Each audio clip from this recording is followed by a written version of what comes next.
Hello everyone, welcome to my channel physics pro. এবং আমরা পড়ছিলাম গ্র্যাভিটেশনে আজকে আমরা পড়ব এসকেপ ভেলোসিটি এবং অরবিটাল মোশন অফ স্যাটেলাইট, মানে স্যাটেলাইটের মোশন সম্পর্কে আমরা জানব। তো শুরু করা যাক আজকের কোর্স বা আজকের টপিকটা। ওকে, দেখো, এসকেপ ভেলোসিটি মানে কি? এসকেপ মানে মুক্তি, ভেলোসিটি মানে বেগ। ওকে, তার মানে বাংলায় মুক্তি বেগ। অর্থাৎ গ্র্যাভিটেশনের আকর্ষণে সমস্ত বস্তু কি করে? একে অপরের কাছাকাছি থাকে এখন, বা কাছাকাছি আসার চেষ্টা করে। এখন ধরে নাও পৃথিবীতে কোনো একটি বস্তু রয়েছে। সেই বস্তুটিকে আমাকে পৃথিবীর বাইরে বের করতে হবে। পৃথিবীর আকর্ষণ বলের বাইরে বের করতে হবে। ওকে? তো আমরা কি করব? ছবি থেকে বুঝবো আস্তে, আস্তে। ধরে নাও এই হচ্ছে আমাদের পৃথিবী। এই হচ্ছে আমাদের পৃথিবী, যার একটা রেডিয়াস আছে। এখন এই পৃথিবীর উপর একটি বস্তু রয়েছে, সেটা রকেট হতে পারে, অসুবিধা নেই। ধরে নাও এখানে একটা কিছু একটা আছে, অন্য একটা বস্তু। এই যে পৃথিবী, তার ভর আমরা বলে দিচ্ছি m, এবং এই ছোট্ট যে বস্তুটা সেটা স্মল m। এখন আমাদের একটা বেগ ওদেরকে দিতে হবে, যাতে করে এই ছোট বস্তুটা পৃথিবী বা বড় বস্তুটার আকর্ষণ বল বা আকর্ষণ ক্ষেত্রের বাইরে বেরিয়ে যায়। এটা হচ্ছে আমাদের টার্গেট। যে ভেলোসিটিতে এই কাণ্ডটি হয়, অর্থাৎ পৃথিবীর বা কোনো গ্রহের বা কোনো কিছু, কোনো বস্তু আকর্ষণ বলের বাইরে অন্য একটি বস্তু বেরিয়ে চলে যাচ্ছে, তখন আমরা সেটাকে বলব যে মুক্তিবেগে আছে। কোন বস্তুটি? যে বেরিয়ে চলে যাচ্ছে সে। এবার লজিকটা কি? এই লজিকটা খুব মজার। দেখো, বস্তু পরস্পরকে আকর্ষণ করছে। সেটা হচ্ছে proportional to 1/r², তাই তো? এই বল প্রয়োগ হচ্ছে। এখন বস্তুকে যদি, স্মল m টাকে যদি আমার পৃথিবীর আকর্ষণের বাইরে বেরোতে হয়, বা এই ক্যাপিটাল M বা বড় বস্তুটার আকর্ষণ বলের বাইরে বেরোতে হয়, তাহলে কি হবে? ফোর্সটাকে আমার somehow 0 করতে হবে। তাই তো? ফোর্সটাকে 0 করলেই তো বেরিয়ে চলে যাচ্ছে না? কোন আকর্ষণ বলের মধ্যে থাকছে না। তো সেটা আমরা এই কন্ডিশন থেকে দেখতে পাচ্ছি যে সেটা একমাত্র হতে পারে r টেন্ডিং টু ইনফিনিটি বা r ইকুয়ালস টু ইনফিনিটি। তো প্রশ্ন হচ্ছে এটাই, তাহলে r ইকুয়ালস টু ইনফিনিটি অব্দি আমাদের যেতে হবে নিয়ে? না, সেটা নয়। যেহেতু এটা 1/r² এ ফল করছে, সুতরাং কিছুটা অংশ গিয়ে, কিছুটা দূর গিয়ে বলটা থাকবে, বাট নেগলিজিবল, মানে ওটার ইফেক্ট থাকবে না। আমরা সেই অঞ্চলটা বের করতে চাইছি, সেই বেগটা বের করতে চাইছি, যখন এই ফোর্সটা নেগলিজিবল হয়ে যাবে। ওকে? তাহলে ফোর্স কি হবে? নেগলিজিবল। ফোর্স হবে নেগলিজিবল। মানে ও থাকা না থাকা সমান। তবে আমরা বলব যে ওটা মুক্তিবেগে আছে।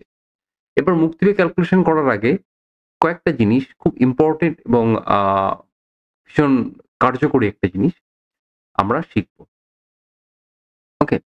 ১ম কথা হচ্ছে যে যখনই কোনো বস্তু, এই ধরো স্মল বস্তুটাকে নিয়ে আমরা আলোচনা করছি। স্মল বস্তুটা, যখনই কোনো বস্তুর কথা বলছি আমরা, তখন তার বস্তুর অবশ্যই একটা এনার্জি আছে। এনার্জি ৩ টে কন্ডিশন হতে পারে। একটা হতে পারে E equals to 0। এটার মানে কি? এর মানে হচ্ছে জাস্ট ফ্রি হয়েছে বস্তুটা। Just free. কি থেকে ফ্রি? এর উপর যেকোনো বল, যেকোনো আকর্ষণ বল, যেকোনো পোটেনশিয়াল যাই থাকুক না কেন, তার থেকেও মুক্ত হয়েছে। এবার আরেকটা আছে, সেটা হচ্ছে E less than 0। এর মানে কি? এর মানে হচ্ছে বস্তু কোনো কিছুর মধ্যে আবদ্ধ আছে। এটা হচ্ছে আবদ্ধ অবস্থা বা বদ্ধ অবস্থা। বদ্ধ। যখনই আমার এনার্জি নেগেটিভ আসবে, আমরা বুঝবো যে বস্তু বদ্ধ অবস্থায় আছে। এবং আরেকটা হতে পারে E greater than 0। E greater than 0 actually এইটারই একটু এক্সটেনশন ভার্ব। ওকে? মানে E greater than 0 মানে আমরা বলতেই পারি যে E equals to 0 plus something, বা 0 প্লাস সামথিং মানে ও তো মুক্ত হচ্ছে। 0 তে মুক্ত হচ্ছিল, এই যে জাস্ট ফ্রি হচ্ছিল, প্লাস ওর কিছুটা এক্সট্রা এনার্জি আছে। অর্থাৎ এই অংশে বস্তু কি হবে? ফ্রি হবে এবং মোশন থাকবে। কি হবে? মোশন থাকবে। ওকে? তাহলে এই হচ্ছে কনসেপ্টটা। এবার এই কনসেপ্টটাকে ইউজ করে আমরা এটা বের করব। ভালো কথা। তা এই যে বস্তুটা ধরে নাও v বেগে আমি ছুড়ে দিলাম। v বেগে। তো বস্তুটি যখন এখানে আছে, তো তার একটা পোটেনশিয়াল এনার্জি আছে, এবং যখন v বেগে ছুটছি তখন তার একটা কাইনেটিক এনার্জি আছে। অর্থাৎ এই যে মেকানিক্যাল এনার্জি E টা, E সমান দুটো জিনিস। একটা হচ্ছে kinetic energy plus potential energy. Okay? তো কাইনেটিক এনার্জি এবং পোটেনশিয়াল এনার্জি এই দুটোর প্রভাবে বস্তু কি করবে? একটা মোশন বা বস্তুটি চলেছে। কাইনেটিক এনার্জি ওকে গতি দিচ্ছে, পোটেনশিয়াল এনার্জি ওর অবস্থার জন্য দায়ী। তা কাইনেটিক এনার্জি কি? 12 mv²। This is the always. এবার রয়েছে আমার পোটেনশিয়াল এনার্জি। পোটেনশিয়াল এনার্জিটা কত হয়? পোটেনশিয়াল এনার্জি হয় minus G M M by R. Okay? এটা হচ্ছে আমার পোটেনশিয়াল এনার্জি এবং মাইনাস আছে মানে কি? এই পোটেনশিয়াল এনার্জিটাকে বদ্ধ করে রাখছে অ্যাকচুয়ালি। তাহলে minus G M M by R. Good. Okay. এইবার তুমি বলো কি করবে? এবার বস্তুটাকে ফ্রি করতে হবে। জাস্ট ফ্রি হিসাব আমরা নিচ্ছি জাস্ট ফ্রি হচ্ছে। কখন জাস্ট ফ্রি হচ্ছে? সেই কন্ডিশন হচ্ছে যখন এনার্জি 0 হচ্ছে। অর্থাৎ এটাকে আমরা 0 করতে পারব। তো এটাকে 0 করলে কি পাচ্ছি দেখো, m এর সাথে m তো এমনি অফ হয়ে যাচ্ছে। কমন নিয়ে আমি 0 একপাশে যখন 0 আছে তখন আমি কমন জিনিসটাকে বাদ দিয়ে দিতে পারি। তাহলে এখানে কি রইল আমার? v square by 2 equals to মাইনাসটা ওপাশে চলে গেছে। g m by r। Actually r টা কোনটা? r টা হচ্ছে এই রেডিয়াস। কারণ আমরা কোথায় আছি? একদম এটার উপরে আছি। পৃথিবীর ঠিক উপরে যদি ভাবি আমরা পৃথিবীর উপরে দাঁড়িয়ে আছি এরকম। বা একটা রকেট দাঁড়িয়ে আছে এরকম। তার মানে অ্যাকচুয়ালি এটা হচ্ছে g m বাই r। ওকে। তাহলে এখান থেকে আমরা খুব ইজি পিজি ভাবে আমরা ভি টা পেয়ে যাব কত? 2gm by r root.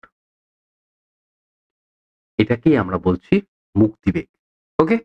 এটাকে আমরা ভিই বলে লিখছি, ভি এসকেপ।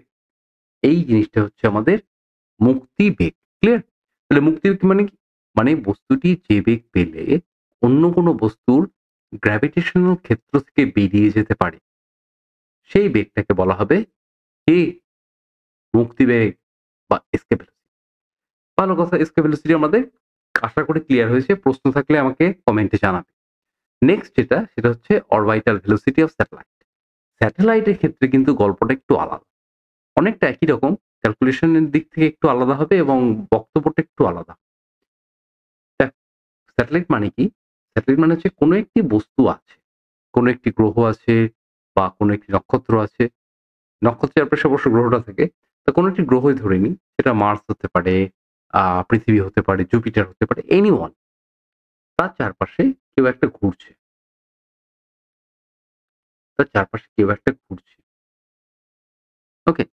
তা এই যে অরবিটে ঘুরছে একটা, এই বস্তুটির কেন্দ্রে সমস্ত ভর কেন্দ্রীভূত আছে বলে আমরা ক্যালকুলেট করছি। তো এর একটা রেডিয়াস আছে r এবং ও এই সাইডে ঘুরছে। তাহলে কেন্দ্র থেকে এই যে বস্তুটি রয়েছে এর দূরত্ব কত? এই যে দূরত্বটা কত? r টা রেডিয়াস এবং তার থেকে আবার h বেশি। তার মানে অ্যাকচুয়ালি r প্লাস h দূরত্বেও ঘুরে বেড়াচ্ছে। এবং ঘুরে বেড়াচ্ছে মানে ঘুরছে অ্যাকচুয়ালি। এখন যে ঘুরছে, আ ভালো কথা। তার মানে আমরা ফোর্স ব্যালেন্স করব। কি করব? Force balance. Force balance. Force balance করব। তা ফোর্স ব্যালেন্স করতে হলে আমাদের ১ম এই জানতে হবে যে এখানে কি ফোর্স আছে বলতো? একটা হচ্ছে বস্তু যেহেতু ধরো এটা ক্যাপিটাল M নাম দিচ্ছি, এটা ক্যাপিটাল স্মল m। তাহলে এদের মধ্যে আকর্ষণ বল একটা আছে, তাই না? ফোর্স ব্যালেন্সে একটা ফোর্স হচ্ছে গ্র্যাভিটেশন, গ্র্যাভিটেশন। আরেকটা হচ্ছে কি হবে? গ্র্যাভিটেশন ওকে ভিতর দিকে টানছে, তাই না? আর ওকে বাইরের দিকে ঠেলার চেষ্টা করছে কে? সেন্ট্রিপিটাল। এটা সমান সেন্ট্রিপিটাল। ওকে। সেন্ট্রিপিটাল ওকে বাইরের দিকে ঠেলছে। ঠিক আছে? সেন্ট্রিপিটাল ওকে কি করছে? বাইরে ঠেলছে। এবার গ্র্যাভিটেশনাল যে ফোর্সটা, এটা ফোর্স লিখে দিই, নইলে আবার কোন সময় বললে এটা কি হলো ব্যাপারটা? Centripetal force. ওকে। তো গ্র্যাভিটেশন ফোর্সের ফর্মুলাটা কি? অ্যাকর্ডিং টু নিউটন এটা হচ্ছে Gm m by r square হয়। এখানে এর মধ্যে দূরত্ব কত? r plus h। তাহলে r প্লাস h তার হোল স্কয়ার সমান। সেন্টিমিটার ফোর্সের ফর্মুলা কি? মনে আছে? এটা তোমরা পড়েছো কিন্তু। আচ্ছা কালিটা এটা নিই। আচ্ছা, সেন্টিমিটার ফোর্সের ফর্মুলা হচ্ছে m। কার সেন্টিমিটার ফোর্স? অবশ্যই স্মল m, তাই m সাম ভেলোসিটি, যেটা হচ্ছে কিনা এই বস্তুটার অরবিটাল ভেলোসিটি যেটাতেও চলেছে। ও চেষ্টা করবে কোন দিকে যাওয়ার? ট্যানজেন্ট বরাবর যাওয়ার চেষ্টা করবে। যেটাকে আমরা ভি বলছি বা ভি অরবিটাল বলছি। ভি অরবিটাল স্কয়ার বাই কি জানো? Total r plus h। ওকে? ফর্মুলাটা কি? mv²/r। এটাই তো সেন্ট্রিপিটাল ফোর্স। এটাকেই লেখা হলো এভাবে, কারণ ডিসটেন্সটা এক্ষেত্রে r+h। অর এবার আমরা কি করতে পারি? দেখো এখানেও m আর m উবে গেল। m আর m যেই উবে গেল, তখন আমরা এখান থেকে v0² কি পাবো? আচ্ছা, r+h এর সাথে একটা r+h উড়ে গেল। তাহলে v0² = gm/r+h, or v0 = √of gm/r+h। Clear? খেয়াল করে দেখো এই ভেলোসিটিটা কিন্তু স্যাটেলাইটের ওজন কত, স্যাটেলাইটটা ভারী কত, স্যাটেলাইটটা কেমন, তার উপর নির্ভর করছে না। নির্ভর করছে কোথায়? না কোন গ্রহের চারপাশে ঘুরছে তার ভরের উপরে, এবং কত হাইটে উঠছে তার উপরে, এবং গ্রহটির ব্যাসার্ধ কত। গ্রহটি কতটা ব্যাসার্ধ নিয়ে আছে তার উপর ডিপেন্ড করছে। তাহলে আমরা একটু আগে এসকেপ ভেলোসিটি পেয়েছি, কিন্তু ভি এসকেপ কত পেয়েছি? 2gm/r, তাই তো? 2gm/r। এখন মজাটা হচ্ছে যে এটা তো এসকেপ ভেলোসিটির ক্ষেত্রেও একই গল্প হয়েছে, যে বস্তুর ভরের উপর নির্ভরশীল নয়। কিসের উপর নির্ভরশীল? কোন প্ল্যানেটে আছে তার উপর নির্ভরশীল, এবং সেই প্ল্যানেটের রেডিয়াসের উপর। পৃথিবীর ক্ষেত্রে এটার ভ্যালু হয় মোটামুটিভাবে 11 কিলোমিটার/সেকেন্ড। এটা ভেরি হাই। 11 কিলোমিটার দেখে তুমি অবাক হইও না, বা এত কম না। এটা প্রতি সেকেন্ডে আওয়ার হিসাব করে দেখো এটা কত হয়। অনেক হয়। এবং এই যে জিনিসটা, এই স্যাটেলাইট যে পৃথিবীর ক্ষেত্রে হওয়া হয়, সেটা মোটামুটি হয় 8 কিলোমিটার/সেকেন্ড। অ্যাপ্রক্সিমেটলি পৃথিবীর ভর যদি তুমি বসাতে থাকো, পৃথিবীর রেডিয়াস বসাও, এবং ধরে নিই যদি r is greater than h, তখন আমরা এই ইকুয়েশনটাকে লিখবো কিরকম? না v orbital = gm/r, তার রুট। অ্যাকচুয়ালি এটা হচ্ছে নিয়ার আর্থ স্যাটেলাইট। কি বলবো এটাকে? নিয়ার আর্থ। পৃথিবীর কাছাকাছি যদি কোনো স্যাটেলাইট থাকে তবে স্যাটেলাইট। ওকে? নিয়ার আর্থ স্যাটেলাইট হচ্ছে, আমরা তখন r+h কে r করে দেব। আর এই কন্ডিশনটা, অর্থাৎ নিয়ার আর্থ স্যাটেলাইট মানে হচ্ছে r is greater than h। এটা হচ্ছে নিয়ার আর্থ স্যাটেলাইটের গল্প। তাহলে অরবিটাল ভেলোসিটি আমরা যেটা পেয়ে গেলাম সেটা হচ্ছে √gm/r, আর VE যেটা পেলাম সেটা √2gm/r। ওকে? ক্লিয়ার? কোনটা কি হচ্ছে? তো সুতরাং খুব সাবধান। এসকেপ ভেলোসিটিতে একটা 2 আসে। আর এমনি নরমাল স্যাটেলাইট মোশন এ কিন্তু 2 আসছে না। ঠিক আছে? এবার দেখি time period of satellite. Time period of satellite মানে কি?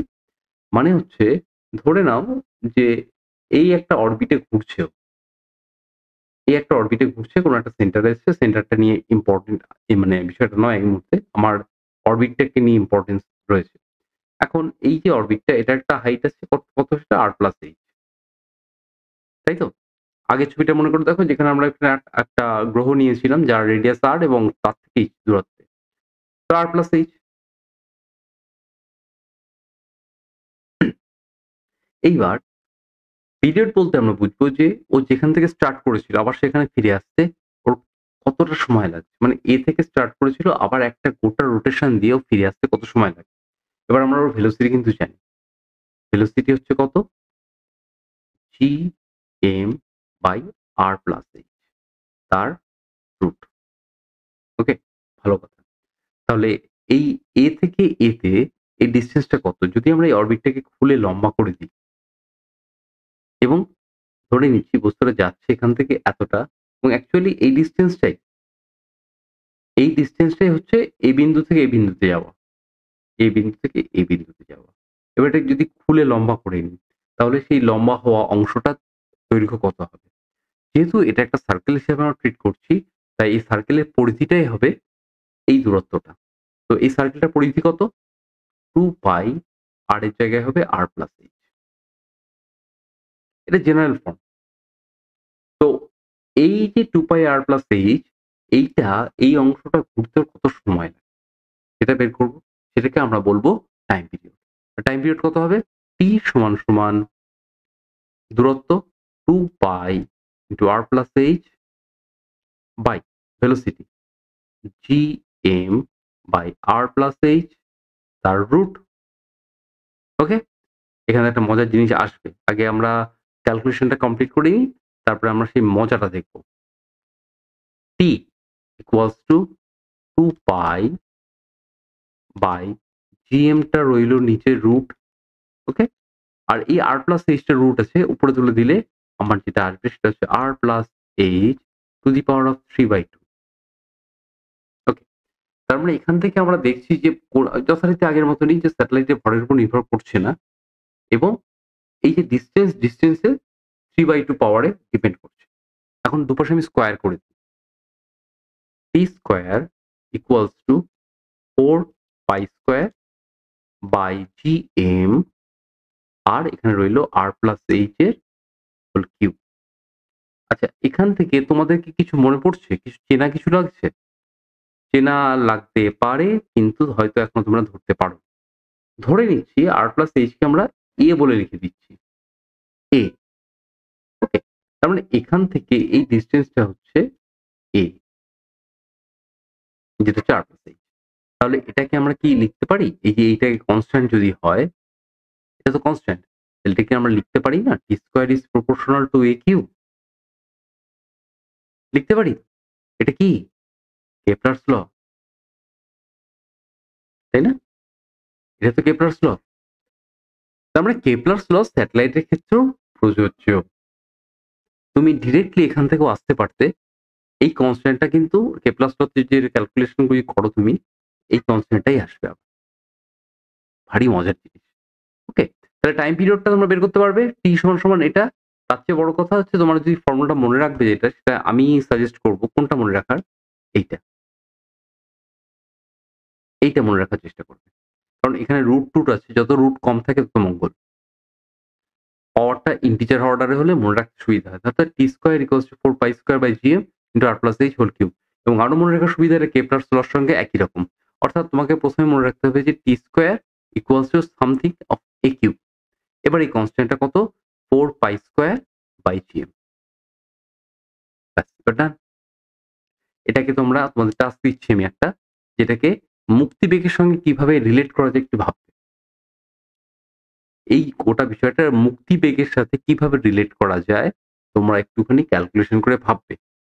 না পারলে আমাকে কমেন্টে জানাবে, আমি অবশ্যই করে দেবো। ঠিক আছে? Next, geostationary satellite. এই ধরনের স্যাটেলাইট কারা? এটা একটা জাস্ট জেনে রাখার বিষয় বলতে পারো। তোমায় কোশ্চেন করে ডিরেক্টলি জিওস্টেশনারি স্যাটেলাইটটা কি জিনিস? দেখো, এই যে আমাদের পৃথিবীর রোটেশন হয়, তাই না? পৃথিবী তার অক্ষের চারদিকে ঘুরছে। অক্ষের চারদিকে ঘুরছে। সময় লাগে t সমান সমান 24 ঘন্টা। ধরে নাও যে এর ইকুয়েটরে অন্য কেন, ইকুয়েটর মানে নিরক্ষরেখা, নিরক্ষরেখায় অন্য একটি স্যাটেলাইটকে বসানো হলো এমনভাবে যাতে করে এই স্যাটেলাইটটাও 24 ঘন্টায় একবার ঘুরে আসে। তাহলে এও 24 ঘন্টায় ঘোরে, এও 24 ঘন্টায় ঘোরে। আল্টিমেটলি আমরা কি দেখতে পাচ্ছি? দুজনে একই সঙ্গে ঘুরছে। অর্থাৎ কোনো একটি নির্দিষ্ট জায়গার উপরে ঘুরছে। যেমন পৃথিবী যতটা ঘুরেছে, ও ততটা ঘুরেছে। পৃথিবী যতটা ঘুরবে, ও ততটা ঘুরবে। অর্থাৎ জিও স্টেশনারি, জিও মানে পৃথিবী, স্টেশনারি মানে স্থির। অর্থাৎ পৃথিবীর কোনো একটি নির্দিষ্ট স্থানের উপর স্থির অবস্থায় যদি আমরা কোনো স্যাটেলাইট রাখতে চাই, তাহলে তার পিরিয়ড আমাকে বানাতে হবে 24 আওয়ার্স। এবং মোটামুটিভাবে দেখা যায় যে 6 আওয়ার ডিসটেন্সে এটা হয়। মোটামুটিভাবে অ্যাবাউট 36,000 কিলোমিটার রেডিয়াসে এটা হয়। অর্থাৎ অনেকটা উপরে হয়। পৃথিবীর থেকে অনেক উপরে হয়। তার মানে এটা নিয়ার আর্থ স্যাটেলাইট নয়। তাই না? এটা কেমন স্যাটেলাইট? এটা ফার আর্থ স্যাটেলাইট বলতে পারি আমরা। মোটামুটিভাবে 6 আওয়ার ডিসট্যান্সে এই কাণ্ডটি ঘটে। ওকে? তাহলে প্রথম কথা হচ্ছে জিওস্টেশনারি হতে হলে কি লাগবে? প্রথমত লাগবে নিরক্ষরেখায় বসতে হবে। নিরক্ষরেখা। আমি জাস্ট পয়েন্ট আউট করছি নিরক্ষরেখা। ২ নম্বর, টি সমান সমান হতে হবে 24 আওয়ার। আওয়ারটা এই যে, হ্যাঁ, পাই লিখে ফেলছি কেন? হ্যাঁ, এবং এই যে ডিসট্যান্সটা, অরবিটাল ডিসট্যান্সটা মোটামুটি হতে হবে 6 আওয়ার। ওকে? ক্লিয়ার? এবং আরো একটা ইম্পোর্টেন্ট বিষয়, সেটা হচ্ছে যে অরবিটাল ভেলোসিটি কে অবশ্যই হতে হবে এস্কেপ ভেলোসিটি থেকে কম। এসকেপ ভেলোসিটি থেকে বেশি হলে সেটা স্যাটেলাইট হবেই। ওকে, ক্লিয়ার? বিষয়গুলো ক্লিয়ার হলো? এবার একটু রিক্যাপ করা যাক। কি, কি শিখলাম? ১ম যে জিনিসটা শিখলাম আমরা সেটা হচ্ছে ভি এসকেপ। সেটা হচ্ছে কত? 2 gm/r তার রুট। ওকে। দ্বিতীয়, নিয়ার আর্থ স্যাটেলাইট ক্ষেত্রে এটা হয়, এর অরবিটাল ভেলোসিটি হয় gm/r। আমি পাশে লিখে দিচ্ছি নিয়ার আর্থ। ওকে? ফার আর্থের জন্য কি হয়? অর্থাৎ দূর আর্থের জন্য আমরা কি করব? জেনারেল টার্মে অরবিটাল ভেলোসিটি লিখছি কি? gm/r+h whole root. এটা হচ্ছে ফার আর্থ। মূলত জিওস্টেশনারিদের জন্য। আর কি পেলাম? আমরা পেলাম আ কালি চেঞ্জ করে কোনটা নিই গো? T square equals to 4 pi square by gm এবং r প্লাস h তার হোল কিউব। অথবা এটাকে আমরা লিখব 4 pi square by gm into h। Okay? এই যে ফর্মুলাগুলো এইগুলো কিন্তু তোমাদের কাজে লাগবে। এই ফর্মুলাগুলো প্রত্যেকটা প্রবলেম সলভ করতে গিয়ে কাজে লাগবে। অবশ্যই শুধু ফর্মুলা দিয়ে তো হয় না। তোমরাও জানো সেটা। আশা করি এতদিনে বুঝে গিয়েছো যে শুধু ফর্মুলা দিয়ে প্রবলেম সলভ হয় না। কনসেপ্টটাকেও ক্লিয়ার করা দরকার। ওকে? তাহলে আজকে এটুকুই থাক। Have a good day. Okay, by.